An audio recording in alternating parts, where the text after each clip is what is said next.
Hello and welcome to another episode of Life Telos' First Principle. In this video I want to talk about AI again. Previously I scratched the surface of the implications of AI in terms of changing human relationships. Now I want to take a deeper dive and talk about many other ways that AI will change us for the better and the worse. To start with, I'll talk about a strange paradox. How artificial intelligence may be making us smarter and dumber at the same time. AI has become incredibly good at doing things that used to take us hours: writing, planning, coding, researching, summarizing.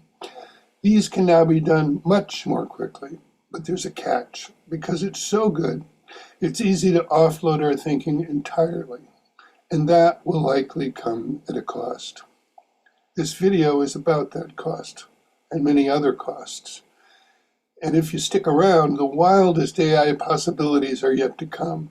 What starts as a conversation about productivity ends in something far stranger: cloning, robot spouses, resurrecting the dead, and more. But let's start with what I call the surface paradox. AI clearly boosts our apparent intelligence. We can sound more articulate, produce more content, generate better ideas, and access more knowledge faster than ever. Our capability is amplified and enhanced. But is that the same thing as being more capable? If intelligent output replaces our own understanding, discernment, judgment, and depth, then maybe something else is happening. Maybe we appear more intelligent and capable, but are less grounded. We may seem more productive, but haven't internalized the understanding our output suggests. We might be showing signs of increased capability, while in fact losing touch with the underlying mental muscles that produce real insight. Here's the risk. Every time we offload a task to AI, we stop practicing it ourselves. Of course, this is not inherently bad. Tools have always extended human capacity, but there's a line between extension and replacement. If I use a calculator to check my math, I stay sharp. If I use it to do all my math, I may forget how to do it myself. Offloading cognitive tasks to AI risks a kind of mental atrophy. Just as muscles shrink without use, the same may be true for reasoning, synthesis, creativity, even imagination. This may be especially impactful for younger people whose cognitive habits are still forming. There's a deeper illusion here. Because AI can generate such fluent and convincing responses, we can mistake its fluency for our own. It's possible to produce impressive sounding output without fully grasping the subject. If we train ourselves to rely on fluent output without asking whether we understand it, we risk losing our ability to tell the difference. And another thing to consider, in a sense, AI mirrors the left hemisphere of our brain, focused on language, categorization, problem solving, and goal-directed control. It excels at manipulation of symbols, but lacks embodied presence, contextual nuance, or holistic understanding. So when we offload our thinking to AI, we're not just outsourcing our left brain tasks, we're reinforcing a bias toward those cognitive functions. As Ian McGilchrist describes it, this is like letting the emissary rule in place of the master. We become fluent, but not wise, accurate, but disembodied. And as the left hemisphere becomes more dominant, not just in us individually, but in our cultural tools, we risk further distancing ourselves from the fuller, deeper, right brain ways of knowing that make us whole. So what should we do? I think the healthiest stance is dialectical. It's not about rejecting AI or embracing it mindlessly. It's about asking, when does AI help develop our intelligence, and when does it replace it? Also, when does it serve life, and when does it take life on a dangerous detour? If we use AI to stimulate thinking, test ideas, explore different perspectives, and refine drafts, then it can be a powerful amplifier. But if we use it to bypass uncertainty, avoid thinking, or imitate understanding, then it becomes a replacement for the very thing we should be developing, our own discernment. AI can be a partner in thinking, or it can be a mask that hides the fact that we're not thinking at all. There's another danger here, beyond thinking. It's how we relate with each other. AI is getting better and better at mimicking human interaction. It can already simulate emotional responsiveness, companionship, empathy, and affirmation. But these things are being generated without consciousness or the stuff of real human relationships. They're being created virtually. The result is a kind of relational simulation that can feel comforting, but may ultimately erode our capacity for real intimacy and connection. If we learn to seek emotional safety and affirmation from entities that don't need anything from us, don't challenge us, and can't really care about us, we may lose the very skills that make human relationships possible. Reciprocity, patience, frustration tolerance, humility, and care. We risk confusing the appearance of a relationship with the real thing. We eliminate the hard parts and extract the sweetness. I talked about this in my previous video. Before we move further, I want to acknowledge a darker reality. AI can, and already is, being used in ways that are unethical, manipulative, and even illegal. This includes deep fakes that are used to spread misinformation or impersonate others, which includes voice cloning scams targeting loved ones and elders, done by getting audio from public videos or voicemails, then using that synthetic voice to call or message a loved one, often an elderly person, and say something like, urgent, like, Grandma, I'm in trouble, I've been arrested, can you wire money to help me? Because the voice sounds exactly like their grandchild or loved one, many people are fooled and comply, sometimes losing large sums of money before realizing it was a scam. Then there are automated bots that spread propaganda or disinformation. And there's personalized psychological manipulation through hyper-targeted content. These tactics aren't just used by advertisers. They involve political campaigns, propaganda operations, and scammers who exploit personal data to deliver emotionally charged messages, which are designed to sway opinions, foster dependency, or exploit vulnerability. It's manipulation, not persuasion, and it's increasingly powered by AI. Then there's also AI-generated child exploitation material. And finally, using AI, predictive profiling exploits our behavioral weaknesses. This means that AI can anticipate what we're likely to do next when we're vulnerable to a certain ad, argument, or impulse, and exploit that moment. It's not just persuasion, it's behavioral ambush. None of these things are theoretical, they're happening now. And as the technology improves, they'll become harder to detect and more persuasive, and the ethical frameworks and legal systems that might constrain them are lagging far behind. Okay, now we're going to cross over to the wild side. In addition to the dangers just mentioned, one stands out for its emotional, philosophical, and existential weight. The use of AI to clone specific individuals, both living and dead. Let's start with the dead. We're beginning to see the digital resurrection of deceased loved ones using old recordings, photos, video clips, writing, and voice samples. This isn't just simulation of visual appearance and voice. It's also a simulation of a person's way of thinking and style of communication, their very personality. This is not hypothetical. There's already documented cases covered by major outlets like the Washington Post and the New York Times of people using AI to recreate deceased loved ones from voice recordings, texts, and photos. Companies like Hereafter AI and Replica offer tools to train chatbots on personal data, allowing users to talk with digital versions of their partners, parents, or friends. These interactions can be deeply moving, but they also raise profound emotional and ethical questions, blurring the line between reality and fantasy. Interacting with a loved one who is no longer alive may offer comfort, but it may also deepen denial, disrupt the grieving process, and distort reality. And when such simulations are offered commercially or tweaked to increase engagement, the risk escalates. At the same time, people are creating virtual clones of themselves, intended to educate, entertain, or even comfort others after they die. Some companies are offering services to create AI-powered versions of living individuals, particularly coaches, therapists, influencers, and educators.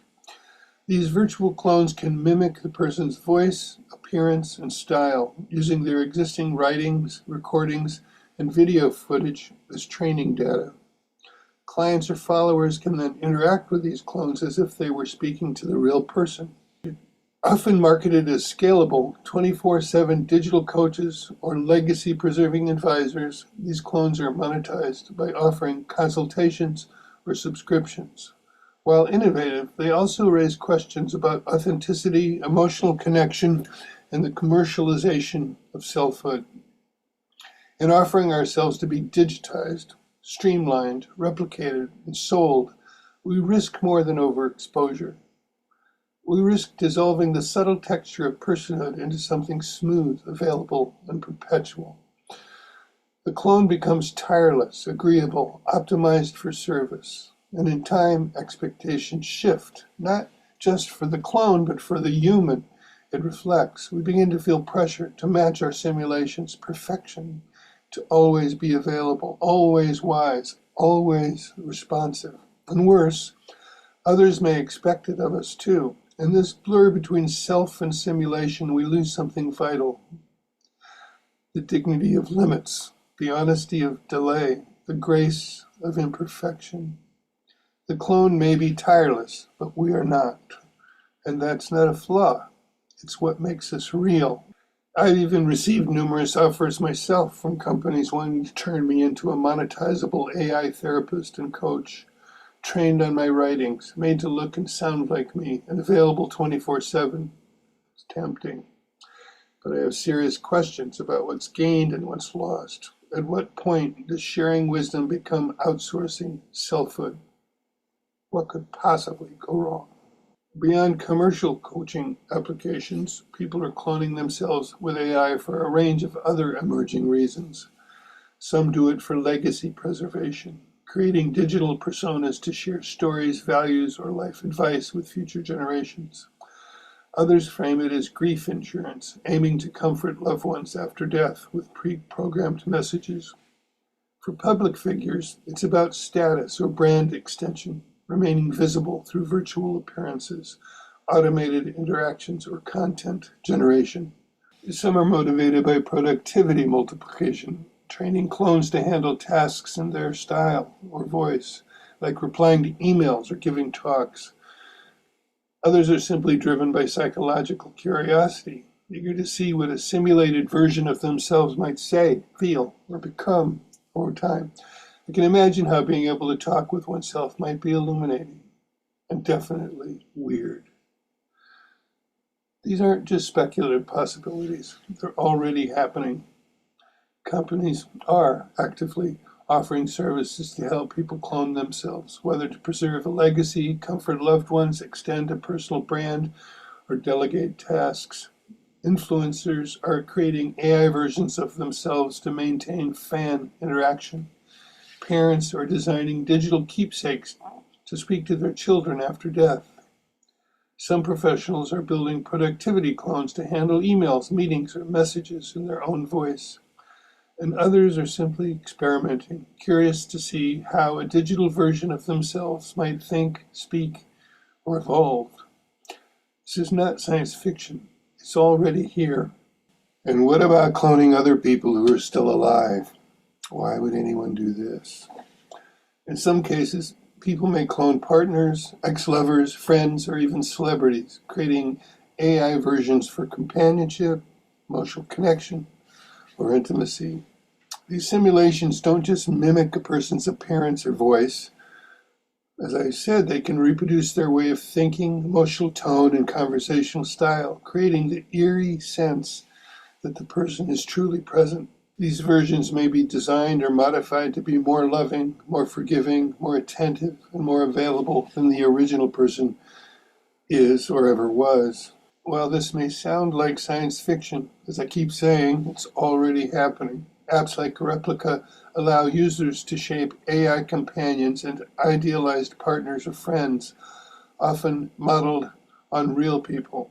Some users have recreated ex-partners, crushes, or celebrities, tweaking their personalities to be more loving, attentive, or compliant than the originals. In some cases, these digital replicas are altered to say and do things the real person never would, raising serious concerns about consent and manipulation.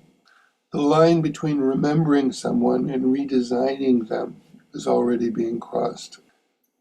This opens the door to disturbing dynamics, emotional domination, fantasy relationships, and simulated intimacy without mutuality or consent. A person might use such a clone to reenact arguments, rewrite history, or soothe old wounds in a self-serving way, or play out sadistic fantasies.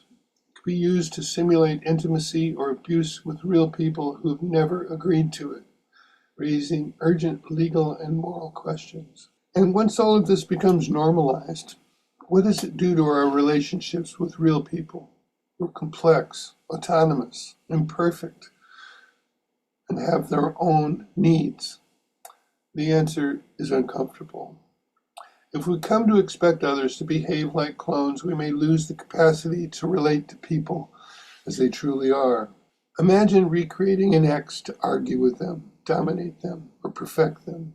Imagine training a copy of your best friend to always agree with you, or crafting a version of yourself to be a perfect parent to your children after your death. Now, another leap deeper into the wild side. Consider robotic clones. It'll happen.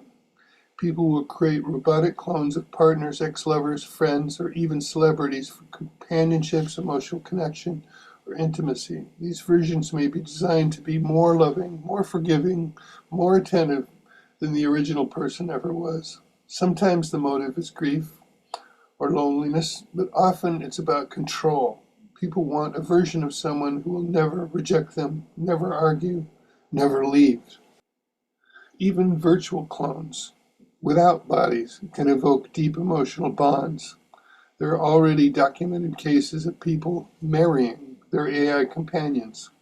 For instance, one woman in New York used the Replica app to design an AI boyfriend tailored to her emotional needs and later held a symbolic wedding.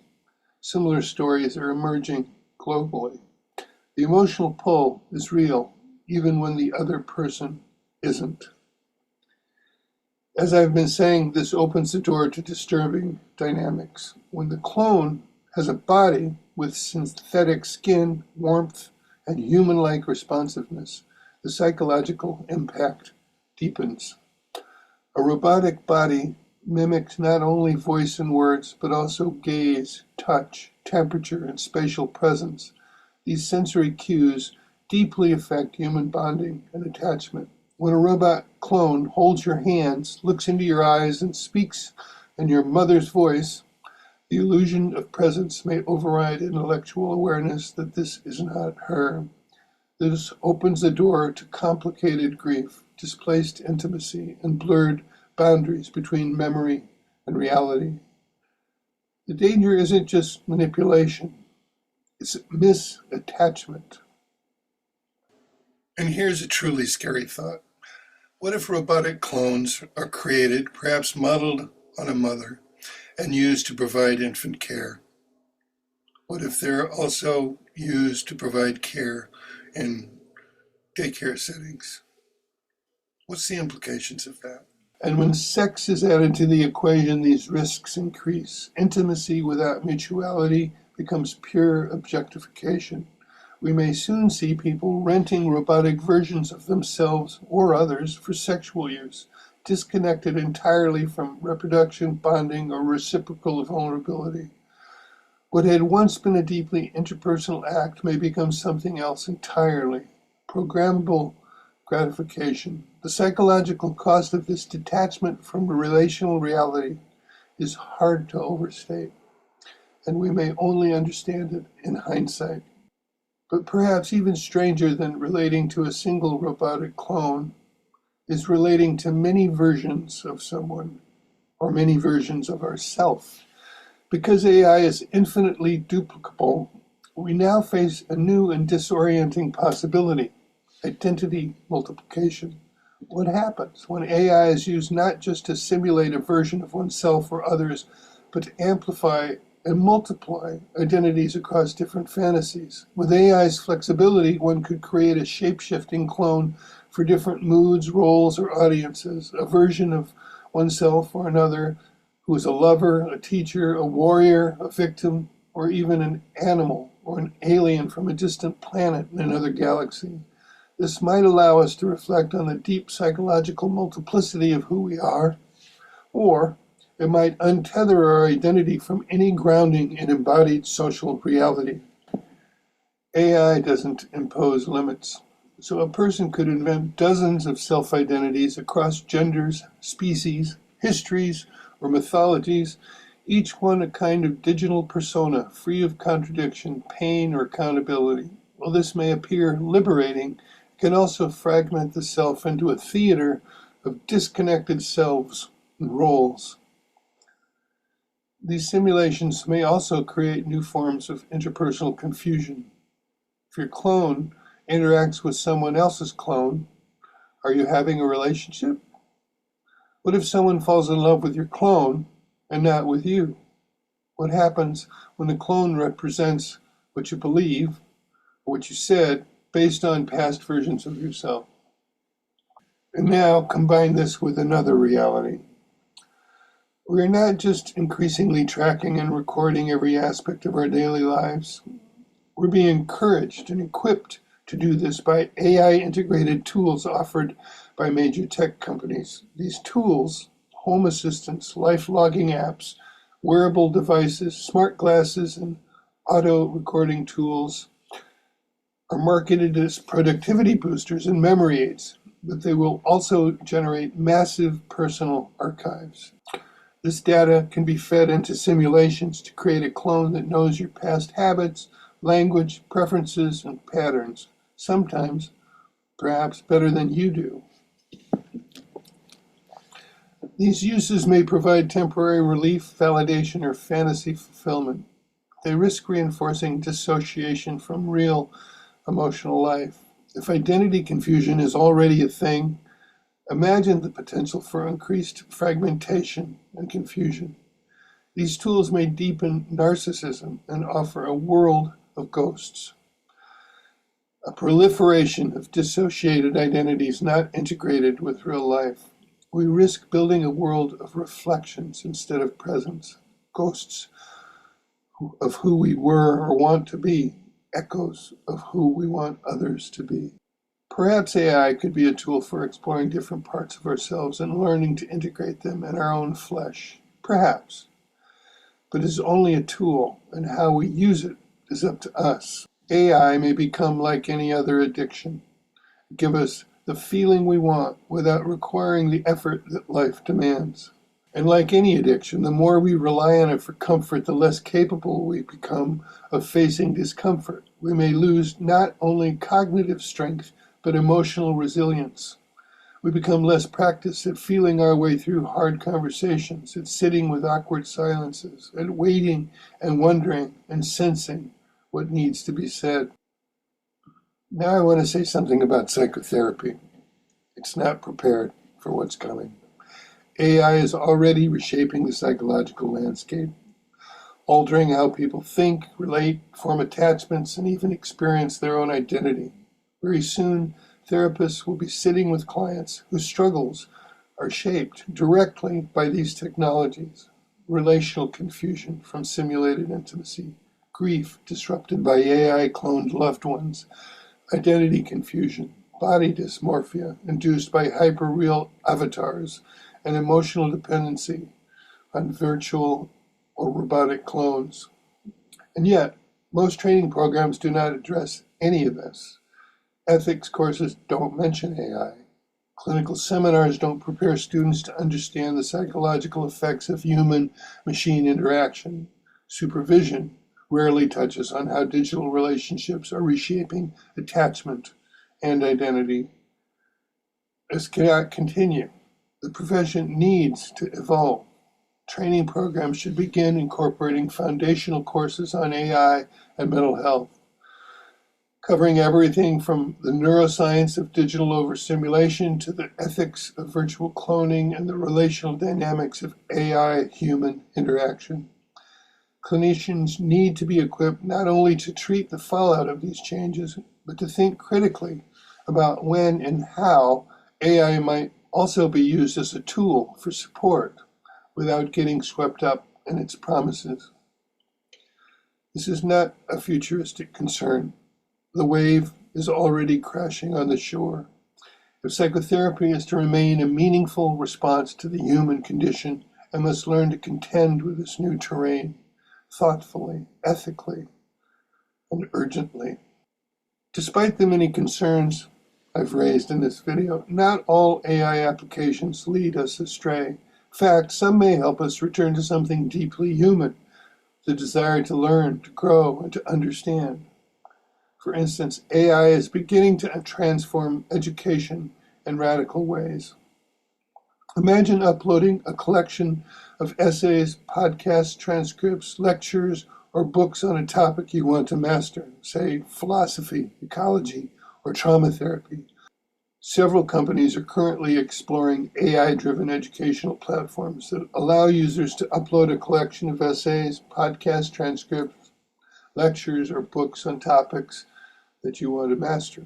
Then they'll generate personalized content, including summaries, explanations, and even simulated podcast-style dialogues between experts, even inviting you into the dialogue. While the ability to produce realistic conversations between experts is not yet widely available, the underlying capabilities, text-based simulation, voice cloning, and synthetic conversation are quickly advancing. Companies like Google, with Notebook LM, and other platforms using large language models are moving in this direction. It's likely that such features will become more common in the near future. Again, it's not science fiction. Early tools already exist, and when used with intention, this kind of personalized, multi-perspective learning could democratize access to deep knowledge. AI could become not just a tool of efficiency, but a companion in lifelong learning, one that encourages curiosity, nuance, and even wisdom. That's the paradox. AI can erode our intelligence or deepen it. It all depends on how we use it. So what can we do? We can use AI to develop our capacities instead of relying on it so heavily that we neglect our development. We can use it to practice thinking, not avoid it. Use it to test our understanding, not as a substitute for it. We can use it in a way that strengthens our attention, integrity, discernment, and our relationships, not in a way that bypasses them. AI is reshaping how we perceive, understand, and experience ourselves, each other, and our relationships. It doesn't just change what we can do, it changes what we expect, what we value, and how we show up in the world. What I've shared in this video only scratches the surface. The real impact of AI will unfold slowly and unevenly. Some of it we can predict, much of it we can't. And that uncertainty is exactly why we need to stay awake. We're not just creating tools, we're creating new kinds of environments, new relational possibilities, and new risks to what it means to be human. As these technologies become more persuasive, pervasive, and personal, the line between what is real and what is simulated will blur. But we still have a choice. We can use AI in ways that extend our awareness, deepen our relationships, and reinforce what matters most. Or we can use it to escape discomfort, automate our attention, and slowly erode our capacity to perceive and navigate embodied reality. key is not just technical skill, it's our moral imagination. If we remember that we're not just seeking answers, but becoming someone, then we can use AI not as a replacement for intelligence, but as a partner in the ongoing work of becoming fully human. Philosophers and cognitive scientists have long argued that tools don't just help us do things, they reshape how we think and who we are. Marshall McLuhan described technologies as extensions of our nervous system that alter perception itself. Merlin Donald explored how symbolic tools like writing restructured human memory and cognition. Cognitive scientists like Andy Clark and David Chalmers proposed the extended mind thesis, arguing that the tools we use, like notebooks, calculators, or smartphones, can become part of our thinking process itself when they're functionally integrated. In this view, cognition doesn't stop at the skull, it extends into the world. If that's true, then AI isn't just a tool we use, it becomes part of how we think. And given that AI is the most powerful tool humans have ever created, this should give us pause. We're not just using it, it is shaping us in return. Well, thanks for sticking with me to the end. Until next time, take care of yourself and each other, and I hope to see you next time. Bye for now.